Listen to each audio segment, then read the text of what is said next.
Oke, salam jumpa, bro, di Cilos News. Ini akan membedah generasi Gen Z dan teknologi. Dan narasumbernya adalah Basuki Cahayapurnama, ex gubernur dan juga eh, komisaris utama Pertamina. Oke, kita langsung aja lihat seperti apa mereka melihat dari kacamata saudara Ahok. Kita lagi diskusi soal Gen Z ini. Jadi gini Pak Ahok, bicara soal Gen Z ya. Yang mana Gen Z ini antara generasi yang menurut saya ini paling kasihan. Ya, Kenapa ya. Gen Z ini paling kasihan? Mungkin anaknya Pak Ahok juga ada yang Gen Z ya. Nah, kenapa saya bilang kasihan? Karena mereka ini kan lahir di era tsunami informasi. Sedangkan mereka sendiri itu juga dibesarkan dengan cara kemudahan, kecepatan informasi, pesan makan lewat Gojek begitu cepat. Kemudian mereka itu bahkan cari pacar aja sekarang bisa lewat aplikasi gitu. Woi, Sedangkan asik mereka ya. tidak mengalami fase seperti kita, Pak. Nah, sedangkan tapi mereka ini juga daya tahan mereka tidak sekuat generasi kita. Nah, sekarang menurut Pak Ahok, apa yang harus ditanamkan pada Gen Z ini untuk bisa diubah? Saya tidak setuju penuh ya. Saya selalu percaya tiap generasi punya keunggulan dan kelemahan masing-masing. Nah, Setiap generasi berbeda. berganti. Jadi nggak bisa mengatakan Gen Z itu lebih tahannya lebih rendah, enggak juga. Enggak juga ya. Jadi banyak yang lebih canggih kok. Nah untungnya Pak, di situ kita belajar. Dulu kita mau bekerja atau berbagi secara tim, secara keluarga itu nggak gampang. Iya. Karena kita terpisah, mau ketemu susah.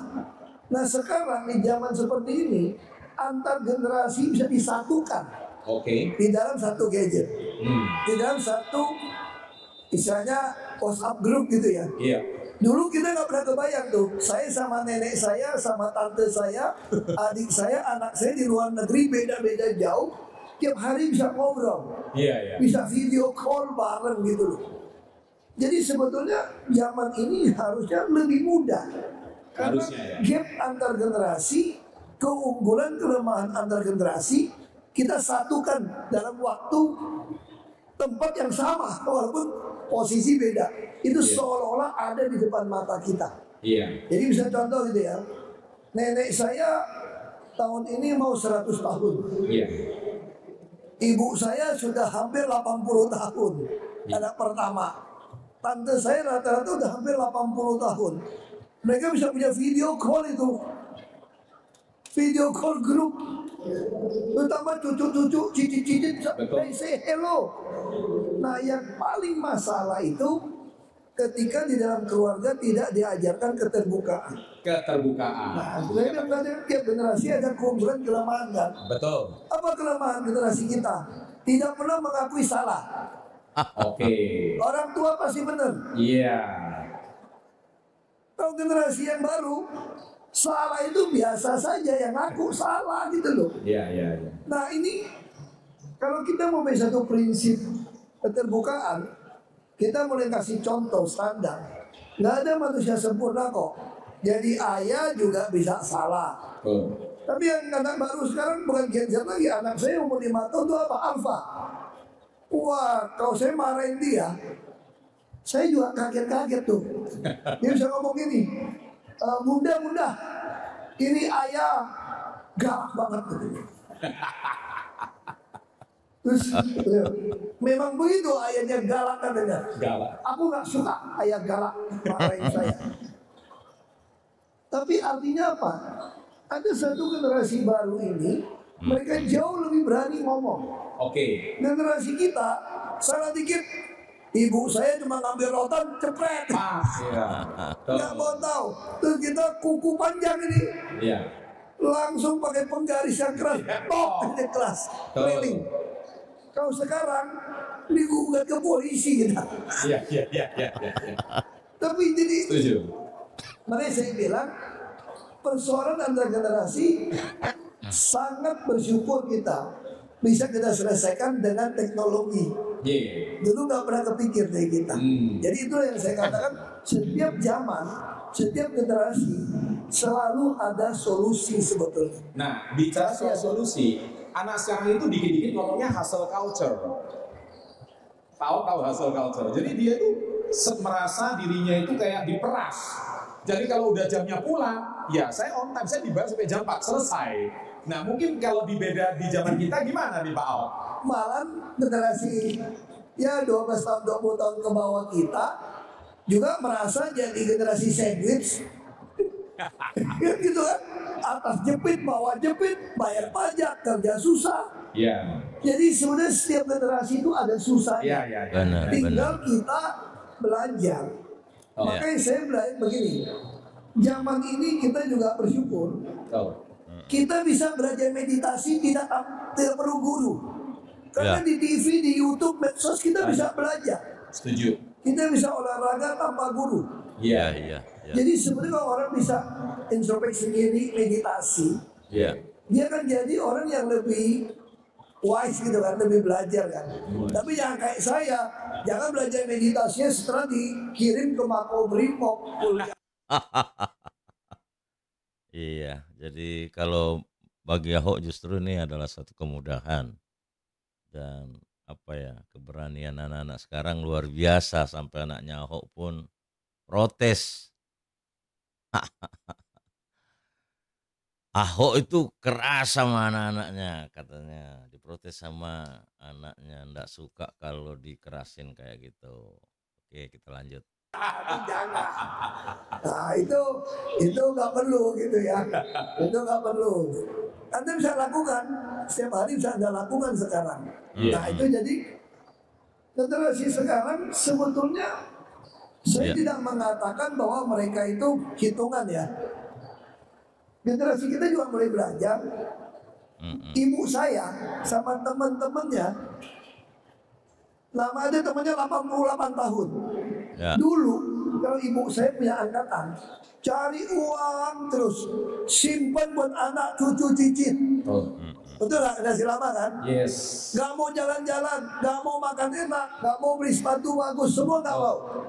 Sekarang setelah teknologi jalan, dengan apa? Udah, kita nggak usah pikirin anak cucu udah sekolah, kita jalan-jalan terus. Nah artinya, ya perbedaan. Jadi artinya bukan cuma generasi muda yang berpikir, mereka pintar. Iya. Kita kerja setengah mati, duitnya tambah banyak, lalu sakit. Untuk apa? Jadi zaman ini mengajarin orang hidup itu mesti seimbang. Work-life balance ya. Jadi seimbang dengan teknologi pengetahuan itu banyak. Orang mulai belajar seimbang, tau gak? Orang mulai paham. Dulu orang nggak ngerti investasi keuangan. Nggak paham. Sekarang teknologi membuat orang hasilnya apa? Orang juga nggak mau kerja 7 to 5 gitu ya. Orang nggak mau. Nggak mau. Saya aja yang generasi X berarti saya. X ya. Generasi X. Saya ditawarin orang kerja, gaji gede. Gede banget, benar gede lah. Kalau itu UMP itu mungkin berapa kali ya? UMP ya mungkin ya 50 kali lebih UMP kali ya. Ya bukan 5 kali lah ya. 50 kali kali. Nah 50 kali. 500 1 kali. Pokoknya tapi kalau bos pulang jam 1 malam, saya juga pulang jam 1 malam. Saya bilang yang penting bisa bayar listrik, biaya hidup udahlah, nggak usah kerja. Mobil banyak juga pakainya juga nggak bisa banyak. Iya. Ya kan, ranjang bagus tetap satu ranjang, rumah banyak tetap satu rumah. Nggak ada orang mau pindah-pindah kamar tidur tengah malam. Ya, jadi boleh aplaus dong. Jadi ya Sesuatu yang udahlah. menarik. Yang penting Nah itulah perbedaan mindset. Gen X seperti Pak Ahok yang dibesarkan dengan cara kesederhanaan. Ya. Orang tua pasti ngomong cari duit itu susah. Oh enggak juga. Enggak juga. Teman-teman saya banyak yang ngutang-ngutang hidup orang banyak juga. Jadi setiap generasi itu ada orang yang baik, yang jelek selalu ada. Iya. Iya, betul. yang selalu sama kayak orang miskin gitu kan, orang kurang beruntung. Setiap zaman ada orang susah. Betul. Ya. Setiap zaman ada orang susah jadi kaya juga. Iya. Lalu generasi berikutnya ngabisin, ketiga ngabisin, Iya, terjadi betul. juga. Jadi sebetulnya setiap zaman, Siklus gitu lagi ya. jadi kalau saya gunakan kalimat, di dunia ini nggak ada barang baru sebetulnya. Nggak ada barang. Semua ini hanya berulang. Berulang. Semua hanya berulang. Cuma kita saja melihat sesuatu, semua nggak ada yang baru. Iya, iya. Semua hanya berulang. Tinggal kita sekarang dengan komunikasi yang baik, bagaimana kita bisa membantu orang dengan pengalaman pahit kita, Oke. bisa membuat orang tidak mengalami yang sama. Gitu. Iya. Iya. Nah ini yang jauh lebih penting. Ya, setuju Pak Ahok. Oke, ini menarik. Tadi Pak Ahok cerita tentang sebetulnya setiap generasi itu memang ada kesulitan tersendiri. Iya. Juga setiap generasi juga punya kelebihan tersendiri. Nah, Betul. sekarang kita masuk ke satu generasi yang belum pernah dialami oleh generasi sebelumnya Pak Ahok. Yaitu Iya. hadirnya AI. Ya, iya. Wah, ini dia. Ini sudah cukup membuat cemas dan khawatir orang-orang. Artificial intelligence yang memang seperti pedang bermata dua, yaitu dia bisa digunakan dengan baik kalau misalkan kita membutuhkan dia, tapi dia juga bisa menjadi ancaman. Nah, pandangan Pak Ahok tentang AI ini bagaimana ini? Saya tidak melihat AI sebagai sebuah ancaman ya. Oke. Bahkan terbukti kan, setelah kita ngalamin COVID, AI itu buta sama sekali. Karena dia berdasarkan analisa sebelumnya. Begitu habis COVID, buta. Konsultan manapun bingung. Karena kita nggak pernah mengalami Betul. tentang COVID. Jadi pengalaman yang lalu tuh jadi tidak Iya. jalan. Atau AI dengan data yang salah, Anda nanya, dia salah kok. Tetap butuh kita Iya. untuk menganalisa. Karena manusia kan istilah bahasa Inggris human being kan. Lu bisa bikin human, mesti ada beingnya nih. Ya. Ada roh di dalam Iya. yang terkoneksi. Makanya kenapa orang bilang kreatif. Kita Ya. orang mesti kreatif kan. Betul. Ada satu bahasa Inggris yang saya suka. Kalau kamu mau jadi kreatif, kamu mesti nempel kepada kreator. Iya, betul. Iya, Ya iya. kamu mesti pada kreator baru jadi kreatif dong. Nah kreator itu siapa? Yang pencipta kita, Betul. pencipta langit bumi dan manusia. Nah AI nggak ada. Lalu apa yang terjadi kemudian? Mungkin adalah berapa persen orang mungkin tidak mau menikah gitu ya. Iya. Karena dengan AI mungkin berapa tahun ke depan robot itu udah pakai kulit sintetis yang mirip manusia. Nah, makanya ibu-ibu, bapak-bapak Luar jangan suka biasa baper ini. gitu ya. Analisanya Ahok. Kalau AI baper di reset hilang bapernya. Jadi kalau robot dipencet berubah nih. Benar. Tapi apa yang bisa membedakan AI dengan kita? Kalau AI udah marah nih, nggak di reset, dia bisa dendam lama. Tapi Iya, kalau iya. manusia, seberapapun salahnya, dia ada memaafkan. Iya. Ditanya, berapa kali sih masih maafin kalau laki gua, bini gua salah, misalnya gitu ya. Ada yang bilang 3 kali, kan gitu ya, gitu ya. Udah sekali lu ya, sekali lu ya, awas lu ya. 2 kali salah, awas lu ya. Iya. Ini udah 2 kali ya, berarti 3 kali dong batasan dong. Padahal ditanya berapa kali maafin orang? Tahu suami istri, 70 kali 7 kali. Lu hitung aja lo. Nah itu AI nggak bisa. AI nggak bisa. AI itu cuma dia simpen. Nggak bisa atau belum bisa? Bukan, dia pasti dirancang. Kalau dia dirancang benci ya sebel ya sebel terus. Ya kalau seperti itu ada data yang ada. Kalau kita kan, makanya kan orang Lebaran udah saling memaafkan, selesai. Betul. Ya dan saling memaafkan Lebaran kan selesai. Udah mulai lagi babak baru. Itu ya babak baru. Nah AI ini saya pikir ya, kalau mau khawatir saya cuma khawatir satu. Orang bikin robot kayak film iRobot. Iya, iya. Lalu robot itu karena saking pintarnya dia bisa membengkelin temen robot yang lain gitu loh. Jadi ganti baterai, servis. Jadi si AI robot bisa buka bengkel juga untuk bengkel robot. Betul. Wah itu film air rambut Hebat. itu serem gitu. Serem. Jadi kita, tapi saya kira di film-film juga membuktikan tetap manusia kan dikasih akal Ya. Iya, iya. untuk berpikir yang beda. Ya. Kadang-kadang Bapak Ibu masih pernah ngalamin, UMKM juga sama.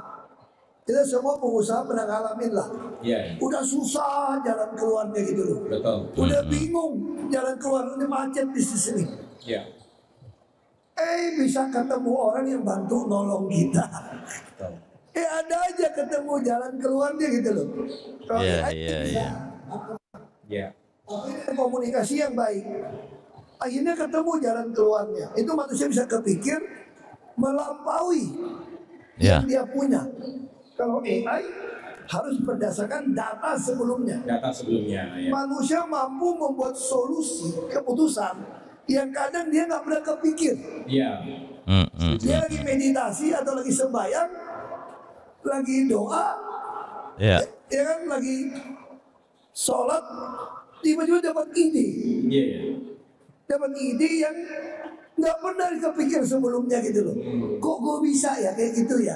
Nah itu manusia. Dapat ilham gitu ya. Nah karena ada role dan pencipta. AI nggak bisa. AI kalau nggak ada data di belakang nggak bisa. Oke. Solusi semua cuma sebatas pengalaman di belakang. Iya, iya, iya. Manusia bisa di depan. Jadi menurut Ya. Pak Ahok itulah yang membedakan kita sama AI ya. Ya, kita bisa di depan. Iya, iya, Apa iya. data? Jadi kita manusia itu kan terdiri dari mind, body, and spirit ya. Jadi mungkin spirit itu yang tidak ada di dalam AI. Jadi ketika kita berdoa, kita bisa connect dengan spirit sesuatu yang tak terlihat itu yang membedakan. Ya, Gitu. kecuali ada hologram masuk ke AI. Kayak film boneka itu loh, Bang. Iya, iya, iya. Saya kira menarik sekali nih Pak Ahok ya. Jadi kacamata Ahok itu berbeda. Kalau menurut moderatornya tadi bahwa kasihan Gen Z itu lahir di zaman tsunami informasi dengan kemudahan yang luar biasa sehingga membuat Gen Z ini jadi lemah. Tapi dari sisi Ahok itu berbeda bahwa ya setiap zaman itu punya kelebihan dan kekurangan. Gitu. Dengan kemudahan yang terjadi sekarang justru membuat bagaimana generasi muda itu lebih mudah untuk lebih mudah berkreasi dan bisa lebih kreatif dalam segala bidang gitu loh. Nah, sehingga ya kita tidak bisa menganggap bahwa itu suatu kelemahan karena ini zaman berputar, tinggal menyikapi. Nah, kalau kita lihat juga bahwa di zamannya kita, di generasi kita itu lemahnya bahwa ya orang tua itu tidak pernah salah. Tapi sekarang beda. Itu anak-anak bisa protes, menganggap kita salah. Malah kalau kita bertindak di luar dari yang biasanya kita tindaki dengan keras, ya kita bisa dipenjarakan dengan kekerasan gitu. Dan beberapa keuntungan lah, kalau dulu orang tua selalu cari uang demi anaknya. Kalau sekarang enggak, sudah disekolahkan selesai. Kita cukup ya menikmati kita punya hasil jalan-jalan kemana. Jadi memang itu punya kelebihan dan kekurangan. Ini memudahkan orang tua sekarang. Kalau dulu ya selalu memikirkan bagaimana belikan rumah apa segala. Kalau sekarang enggak, mereka berjalan sendiri. Jadi ya itulah, tidak ada yang baru, semuanya bergulir. Namun memang di zaman apalagi zaman AI itu banyak hal-hal yang kelihatannya bisa membuat lebih dengan kemudahan itu bahwa itu bisa membuat tidak kreatif dan lain sebagainya. Tapi Pak Ahok di sini membedakan bahwa AI itu berbeda. Kalau tidak ada data sebelumnya, AI tidak mampu menjelaskan. Beda dengan manusia. gitu. Jadi AI itu memang cepat, serba cepat, tapi kan apa namanya, menangkap informasi-informasi yang sudah ada. Jadi kalau informasinya tidak ada mereka bingung. Beda dengan manusia, ya bisa dengan apa namanya, bisa membuat suatu solusi, ide, dari mereka sendiri. Jadi adalah plus minusnya, zaman now dengan zaman sekarang. Ya kalau, apa yang baru-baru ini kan kita hidup di zaman kolonial, sementara anak sekarang, milenial. Nah, sekarang istilah baru lagi Gen Z, gitu. Saya kira cukup, apa, menarik apa yang disampaikan oleh Pak Ahok. Mudah-mudahan yang menonton, bisa memetik, nilai positif apa yang, dibedah oleh Pak Ahok. Oke, sampai jumpa. Hello Bro, sampai jumpa di Cilos News. Jangan lupa ya, like, subscribe, and share. Assalamualaikum warahmatullahi wabarakatuh.